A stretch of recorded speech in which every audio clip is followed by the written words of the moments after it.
আসসালামু আলাইকুম, সকলে কেমন আছেন? চলে আসলাম নতুন একটি ক্ষেতে, অর্থাৎ কদু কেমন ভাবে এখানে বর ভেঙে দেওয়া হয়েছে দেখেন। সেখানে কিন্তু উপর দিয়ে তার দিয়ে সুন্দর করে এখানে নিচ দিয়ে কিন্তু খুঁটি পুঁতে সুন্দর বানের সিস্টেম করেছে। আর এখানে কিন্তু প্রচুর পরিমাণে কদু ধরে আছে। কেবল এই কদুগুলো জ্বালা এখনো কিন্তু বিশাল বড় বড় হবে।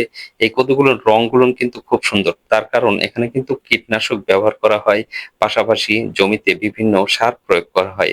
দেখেন এখানে কিন্তু কীটনাশক ব্যবহার করতেছে কিভাবে, বয়ামের মধ্যে কি ধরনের এক ধরনের বিষ প্রয়োগ করেছে, যেটা কিন্তু এখানে কিন্তু সেই বিষের কারণে কিন্তু কিছু মাছি যাতে পোকা না দিতে পারে সবজিগুলোতে, সে কারণে এই ঢোপের মধ্যে করে বিষ প্রয়োগ করা হয়েছে এখানে। তাতে গন্ধ ছড়ালে কিন্তু মাছিগুলো আর আসবে না, সেখানে কিন্তু মাছিও দেখা যাচ্ছে না।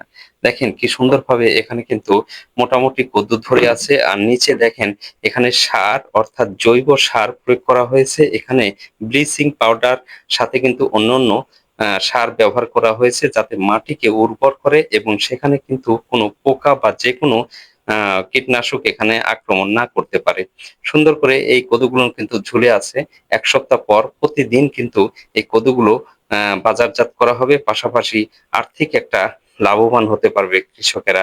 আপনারা যারা ভিডিওটি দেখতেছেন অবশ্যই আপনাদের সুন্দর মতামত এবং ভিডিওটি ভালো লাগলে সবার মাঝে ছড়িয়ে দিবেন, শেয়ার করবেন। ভালো